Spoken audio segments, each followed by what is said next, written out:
যে সোজা কোনো জিনিসকে বেকা কোনো জিনিসকে সোজা করা।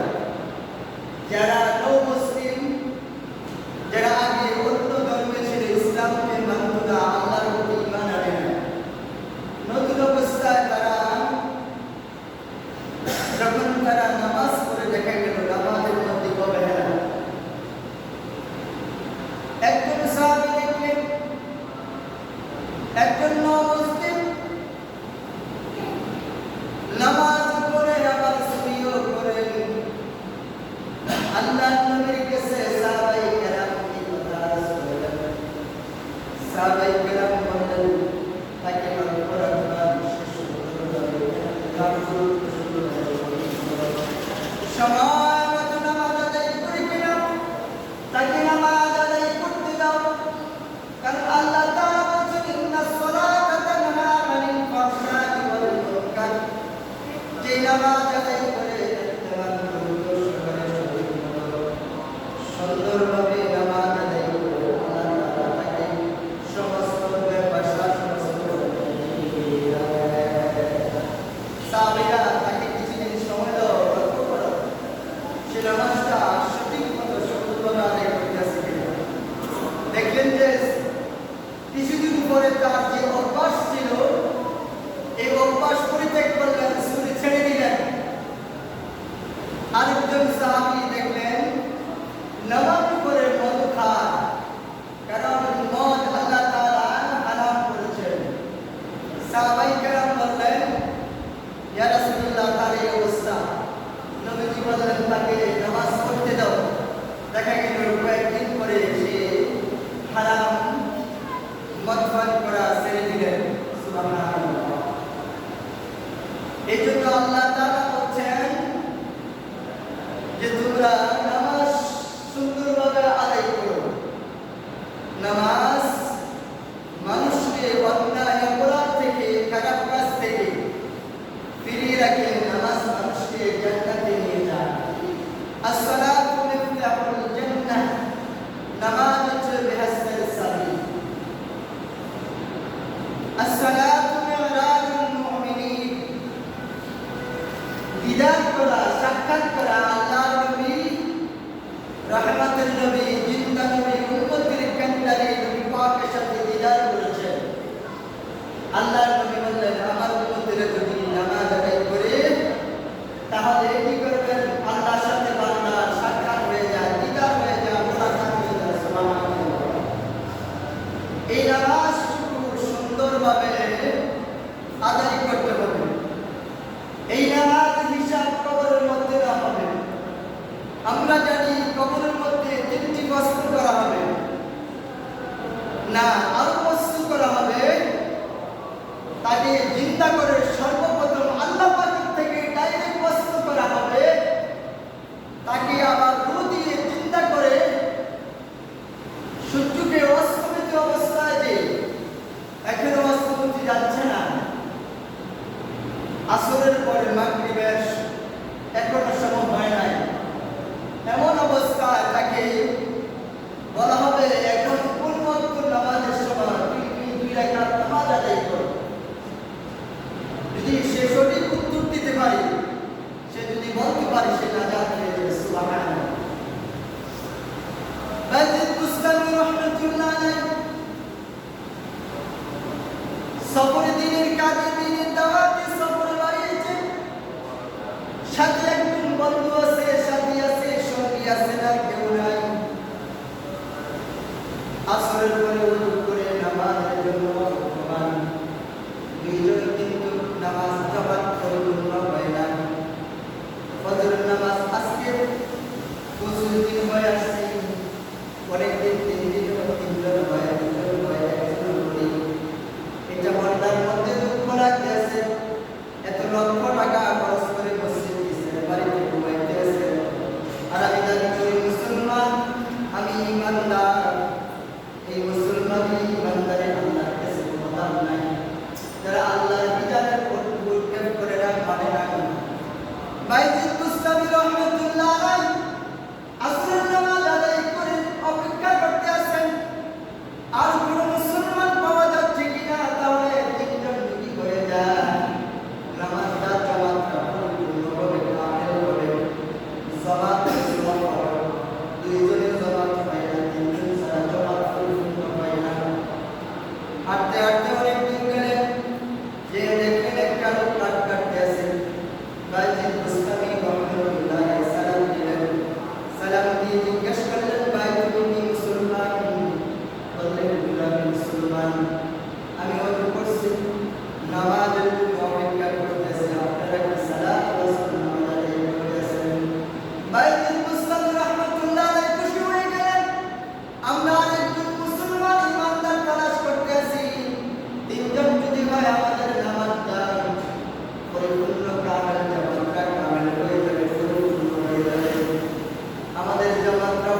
বলা তুমি পড়াও এই কাঠুরিয়া কিনে মানে কাঠ কেটে কাঠ বাজারে কিনে বিক্রি করবেন এই কাঠুরিয়া কিনে আমাদের ইমামতি দিলেন কাঠুরিয়া আরম্ভ করলেন জামাত আরম্ভ করলেন দেখা গেল অনেক সময় লেগে গেল আমাদের সমাজ এখন অনেক মুসলিম আছে নামাজ পড়ে কেরাত যদি লম্বা হয় ইমামের সাথে বেটে দেওয়া হয় যদি রুকুতে দেরি করা হয় সেজদাতে দেরি করা হয় বেটে দেওয়া হয় এই মানুষের রুকুতে বেশি দেরি করে কেরাত লম্বা হয়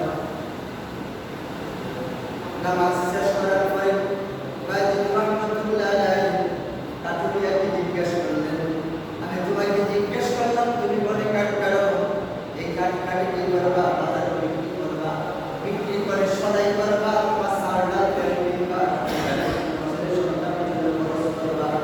তুমি তাড়াহুড়া করতেছো নামাজের জন্য জামাতে নামাজ আদায় করবা এই জন্য তুমিও ভিক্ষা করতেছো ও বন্ধু তোমাকে ইমামতি করতে দিলাম তুমি এমন ভাবে নামাজ আদায় করলা তুমি বললা তোমার তাড়াতাড়ি প্রয়োজন আর এমন ভাবে নামাজ আদায় করলাম আমার শান্ত হয়ে গেল তুমি অনেকক্ষণ লাগাইয়া ধীরস্থির ভাবে সুন্দরভাবে নামাজটা আদায় করলা আমাদের নামাজীদের মধ্যে অনেকে দেখা যায় টুকুর টুকুর করে মাঝখান টুকুর মতো মাসুমিটা আরো টুকুর করে রুকুর থেকে যদি কেউ সোজা হইয়া না দাঁড়ায় নামাজ হবে না রুকুর থেকে সোজা হইয়া দাঁড়ানো ওয়াজিব দুই সেজদার মধ্যখানে বসা ওয়াজিব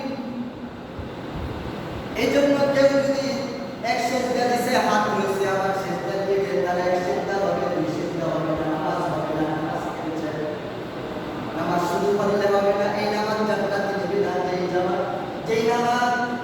যেই নামাজ নবীজি করিম সাল্লাল্লাহু আলাইহি ওয়াসাল্লাম ফরজ দেখে দিয়েছেন এই নামাজ আমাদের কি করতে হবে নামাজ সুন্দরভাবে পড়তে হবে রুকু থেকে দাঁড়িয়ে সাহাবায়ে কেরাম বলছেন একজন সাহাবী বলছেন রব্বানা লাকাল হামদ হামদান কাসীরান তাইয়িবান মুবারাকান ফীহি নামাজের পরে নবীজি বললেন কে এই দোয়াটা বান্দা নামাজের মধ্যে রুকু থেকে দাঁড়িয়ে কি বললাম সাহাবায়ে কেরাম ভয় পেয়ে গেলেন ভয় পেয়ে হাত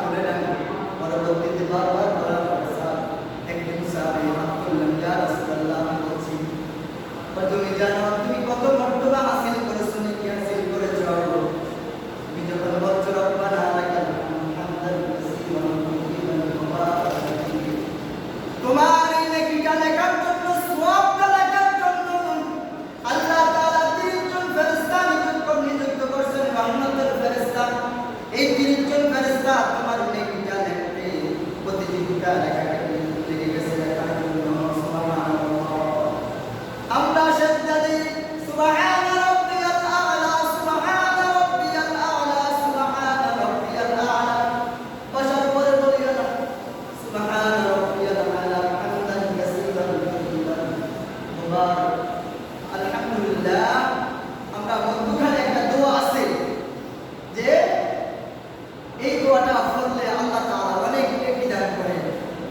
এই জন্য এই নামাজ কি হবে আমার মুক্তির দলিল হবে সনদ হবে নামাজ সুন্দরভাবে আদায় করতে হবে নবী করিম সাল্লাল্লাহু আলাইহি ওয়াসাল্লাম মসজিদে নববীতে নামাজ আদায় করতেছেন মসজিদে নববীতে ইমামতি করতেছেন নামাজে আবু বকর সব সময় নামাজে হাজির থাকেন দেখা গেল নামাজের সময় হয়ে গেছে আজকে আবু বকর এখনো আসে না আবু বকর আসে না রাসূল আবু বকরের জন্য বেলাল আকামতের জন্য উপস্থিত বেলাল উপস্থিত আকামতের জন্য রাসূল ইশারা করলেন বেলাল বসে গেলেন আবু বকরের জন্য রাসূল সাল্লাল্লাহু আলাইহি ওয়াসাল্লাম অপেক্ষা করতেছেন যে নামাজ আদায় করবে আবু বকর আসতেছে না আবু বকর আসতে লেট হচ্ছে আল্লাহর নবী অনেকক্ষণ পর লেট করার পরে নামাজ আরম্ভ করলেন আবু বকর এসে নামাজে অংশগ্রহণ করলেন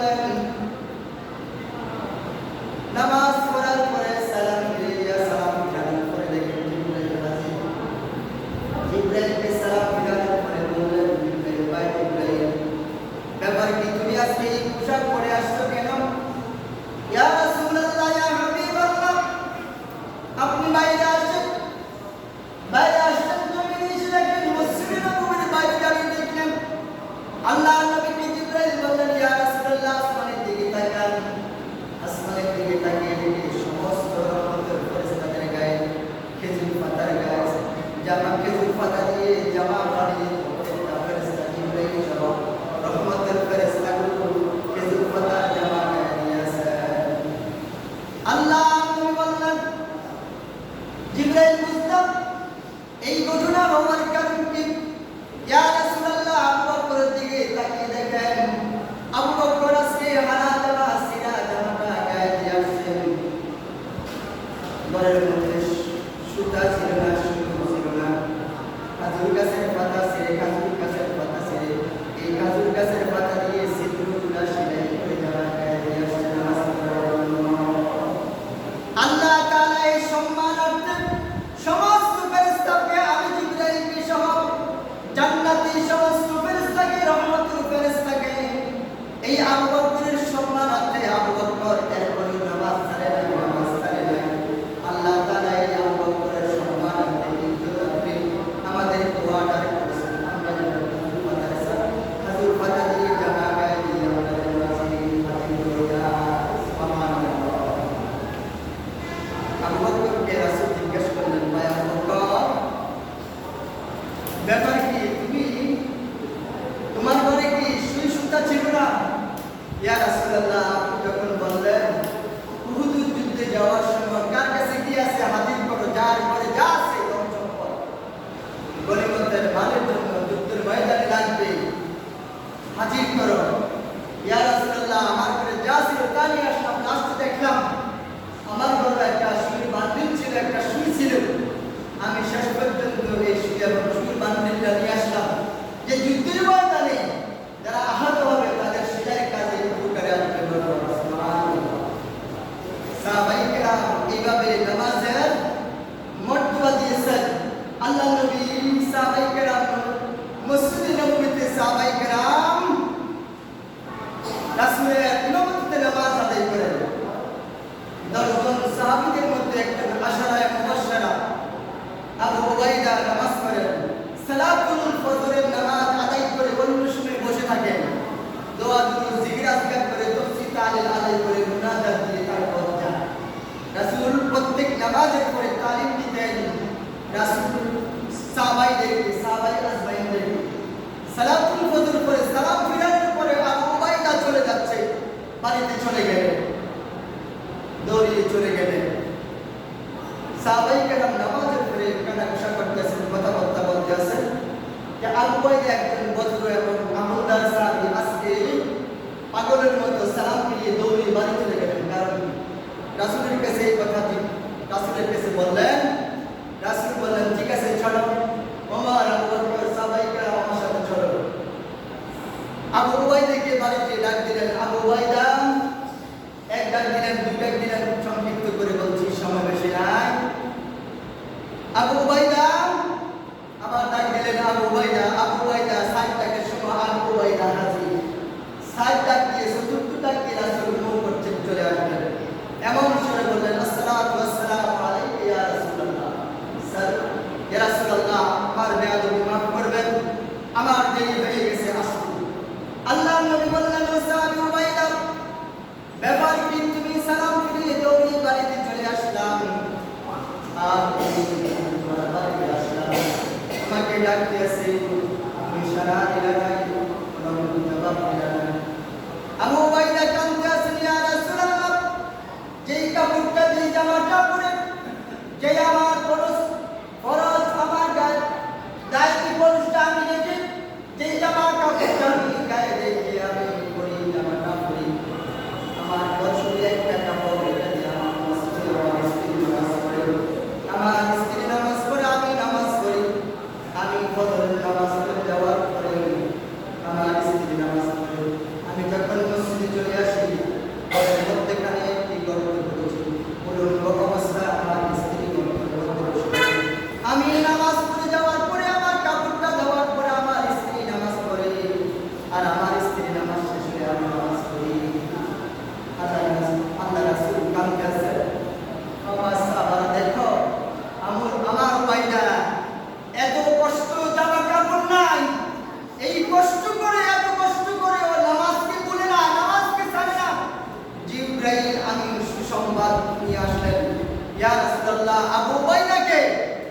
আবু উবাইদার এই কাজ দেখে আল্লাহ খুশি হয়ে গেলেন, সন্তুষ্ট হয়ে গেছে। আবু উবাইদাকে সুসংবাদ দিয়ে দেন, আবু উবাইদা একজন জান্নাতি মেহমান। সুবহানাল্লাহ। আজকে আমরা নামাজ পড়ি না, দুঃখ লাগে মনের মধ্যে। আজকে 25 দিন হয়ে গেছে, মনের মধ্যে কষ্ট লাগতে আছে। এই কারণ নাই কেন বসে থাকবে সবাই।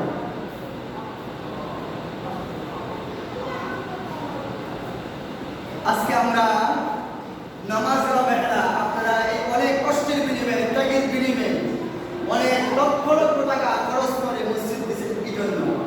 নামাজ পড়ার জন্য। তো প্রত্যেক মাসে ইমাম সাহেবকে বেতন দিবেন কি জন্য? যে নামাজ পড়ানোর জন্য। মুসল্লি যদি না থাকে তাহলে নামাজ কে পড়ে? দুঃখজনক লাগে, অনেক সময় একা পড়তেছে নামাজ। আমার 28 বছরের উপর চলে সার্কি বয়স, ইমামতির বয়স, ছাত্র জীবন থেকে ইমামতি করি। এই অবস্থা আমি আর আমার জীবনে করি না যে একা নামাজ পড়তে হচ্ছে। আজকে এখানে এসে দেখলাম যে একা নামাজ পড়তেছে কত মানুষ আছে। শুধু জুমার নামাজের জন্য তো মসজিদ বানানো হয় না। যারা মসজিদ কমিটি আছেন, আগে মসজিদ কমিটির সদস্যবৃন্দদেরকে নামাজ পড়তে হবে। অনেক সময় মসজিদ সদস্যবৃন্দদেরকে পাই না, রাগ করবেন। রাগ করলে কিছু করার নাই, রিজিকের ফয়সালা আসবে না। মসজিদ কমিটির সদস্য যারা আছেন তারা আগে নামাজ পড়বেন, এরপর আপনার ফাইট পেদাও করবেন। অনেক সময় মসজিদ কমিটির সদস্যদেরকে পাই না। অনেকে আবার উজুর দেখায়, নামাজের জন্য উজুর দেখায়। দুনিয়া সব কিছু চলে কিন্তু উজুর চলে। আল্লাহ নবী দুনিয়া থেকে বিদায় হওয়ার আগে বলছেন, আসসালাত আসসালাত আসসালাত ওয়া মা মালাকাত আইমানুকুম ওয়া মা সাবিরা। নামাজ নামাজ নামাজ। তোমার উপরে যত যন্ত্রণা, বিপদ আসুক, পরীক্ষা আসুক, আপদ বিপদ, বড় মুসিবত আসুক, সর্ব অবস্থায় তুমি আগে নামাজকে প্রাধান্য দিবা। আগে নামাজ পড়তে হবে। তোমার নামাজ আছে, তোমার ঈমান ঠিক আছে। তোমার নামাজ নাই, ঈমান ঠিক নাই। বাইনাল কুফরি ওয়াল ঈমানি তারকুস সালাহ। নামাজ না পড়লে ঈমান নাই, ঈমান নাই। রাসূল বলেছেন মুশরিক এবং ঈমানদারের মধ্যে পার্থক্য হচ্ছে নামাজ। আমরা আজ মুসলমান, গরু খাওয়ার কুরবানি, গরু গোশত খাওয়ার মুসলমান। এর জন্য নামাজ পড়তে হবে। হাসরের ময়দানে আল্লাহ তাআলা বলবেন, কুলুহু ফাগুল্লুহু সুম্মাল জাহিমা সাল্লুহু ফি সিলসিলাতিন যারুহা। 70,000 গজ লম্বা আগুনের শিকল। এই শিকলের প্রত্যেকটা কলার মধ্যে 70,000 ফেরেশতা থাকবে, 1000 ফেরেশতা। মালিকের নেতৃত্বে, যার জাহান্নামের প্রধান ফেরেশতা মালিক। এই জাহান্নামের ফেরেশতা প্রত্যেকটা কলার মধ্যে থাকবে 70,000 ফেরেশতা। 70,000 এই করা জাহান্নামকে টেনে আনবে। আর আল্লাহ পাক ফেরেশতাদেরকে অর্ডার করবেন, যারা আমার হুকুম মানে নাই, ওয়া মা খালাকতুল জিন্না ওয়াল ইনসা ইল্লা লিয়াবুদুন। যারা নামাজ পড়ে নাই, তাদের কুলুবু ফাগুল্লুহু সুম্মাল জাহিমা সাল্লুহু। যারা নামাজ ছেড়ে দিয়েছে তাদেরকে তুমি, তারা কি করো? তাদেরকে জাহান্নামে ফেলে দাও। তারা জাহান্নামে, নাউযুবিল্লাহ, আস্তাগফিরুল্লাহ। আজকে যারা শুনছেন আমার আলোচনা, রাগ আসতে পারে, আরো কঠিন কথা বলবো, কোরআন হাদিসে যা আসবে ইনশাআল্লাহ তা বলবো। রিজিকের ফয়সালা হবে আসমানে। আমি যারা কমিটি আছেন আপনাদেরকে 5 ওয়াক্ত নামাজ দেখতে চাই। আপনি ব্যবসা করবেন, ব্যবসা যেখানে থাকেন না কেন ওইখানে নামাজ পড়ে নেবেন। আপনি শ্রমিক, চালাওয়ালা, দিনমজুর, কৃষক, ড্রাইভার, আপনি খেটে খাওয়া, যেখানে থাকেন আল্লাহর জমিনে পবিত্র জায়গাটা হচ্ছে সমস্ত ছিটার জায়গা। নামাজের স্থান তামাম জমিনটা পবিত্র জায়গাটা হচ্ছে নামাজের স্থান। আপনি যেখানে থাকেন, কিন্তু আসার সময় থাকি না বাড়িতে, অনেক সময় মাগরিবের সময় থাকি, অনেক সময় ফজরের সময় তো 100%। কিন্তু দুঃখজনক 1 মাস হয়ে যাচ্ছে, তিনজনের উপরে মসজিদ পাচ্ছি। কেন মসজিদ দিচ্ছেন? আলোচনার সময় শেষ হয়ে গেছে। আসুন আরেকটা কথা বলে দিই। এই জিনিসটা প্রায় জায়গাতে করা হয়। মসজিদে আসলে টাইমের জন্য পাগল হয়ে যায়। দোকান করে, টিভির সামনে যখন মোবাইল চালায় তখন আর টাইম খেয়াল থাকে না। আমি এই কথাটা সকলের কাছে আরজ করব যে ইমাম সাহেবকে হুকুম করবেন না, অর্ডার করবেন না, তাহলে চাকরি ছেড়ে দেব। মাথা রক্ত উঠে যায়, এটা বেয়াদবি। এই কাজ করা যাবে না। ইমাম সাহেবকে কোনো জিনিসের জন্য দিয়ে দেয়, আমি কি কানি ইমাম সাহেব কি কানা নাকি, না দেন না চোখে দেন না কানে শুনে না, এগুলো করা যাবে না, খবরদার আমি ব্যতিক্রম। ওয়াকির দাওয়ানা আলহামদুলিল্লাহি রাব্বিল আলামিন, মা আসসালাম, আসসালামু আলাইকুম ওয়া রাহমাতুল্লাহি